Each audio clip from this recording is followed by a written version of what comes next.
Hari ini kita akan membaca kitab Keluaran 2. Musa lahir dan diselamatkan. Seorang laki-laki dari keluarga Lewi kawin dengan seorang perempuan Lewi, lalu mengandunglah ia dan melahirkan seorang anak laki-laki. Ketika dilihatnya bahwa anak itu cantik, disembunyikanlah 3 bulan lamanya, tetapi ia tidak dapat menyembunyikannya lebih lama lagi. Sebab itu diambilnya sebuah peti pandan, dipakalnya dengan gala-gala dan ter, diletakkannya bayi itu di dalam dan ditaruhnya peti itu di tengah-tengah teberau di tepi sungai Nil.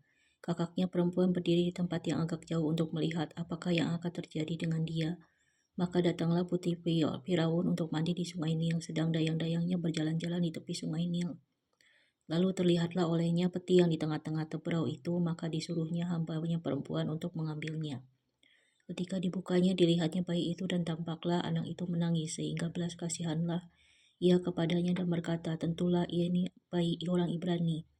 Lalu bertanyalah kakak anak itu kepada putri Firaun, akan kupanggilkah bagi tuan putri seorang inah penyusu dari perempuan Ibrani untuk menyusukan bayi itu bagi tuan putri? Sahut putri Firaun kepadanya, baiklah. Lalu pergilah gadis itu memanggil ibu bayi itu. Maka berkatalah putri Firaun kepada ibu itu, bawalah bayi ini dan susukanlah dia bagiku, maka aku akan memberi upah kepadamu.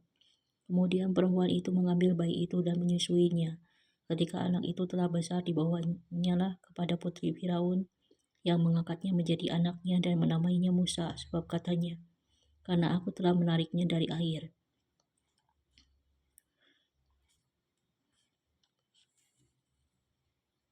Musa membela bangsanya, ia lari ke tanah Midian.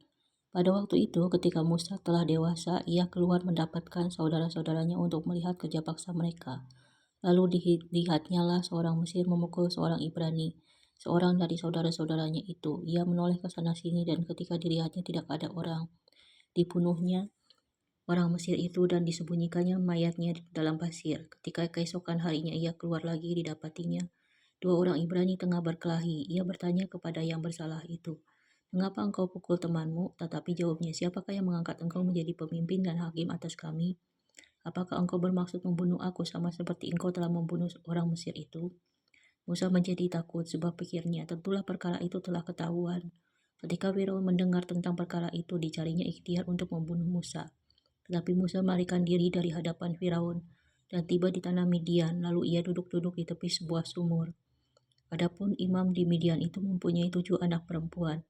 Mereka datang menimba air dan mengisi palungan-palungan untuk memberi minum kambing domba ayahnya.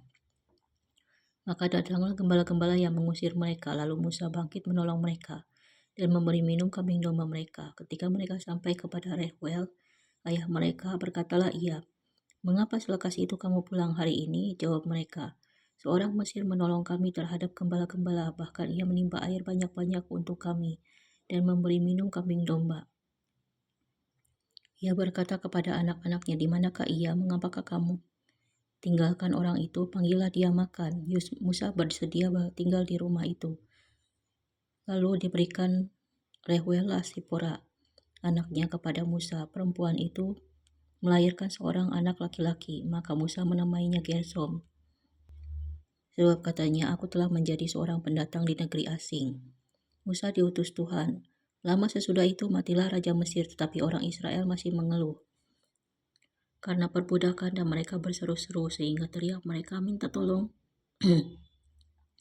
Karena perbudakan itu sampai kepada Allah. Allah mendengar mereka mengerang, lalu ia mengingat kepada perjanjiannya dengan Abraham, Ishak dan Yakub. Maka Allah melihat orang Israel itu dan Allah memperhatikan mereka. Kesimpulannya, melalui masa tersembunyi dan proses panjang dalam hidup Musa, kita belajar bahwa Tuhan sedang mempersiapkan seseorang dalam diam sebelum memakainya secara besar pada waktunya.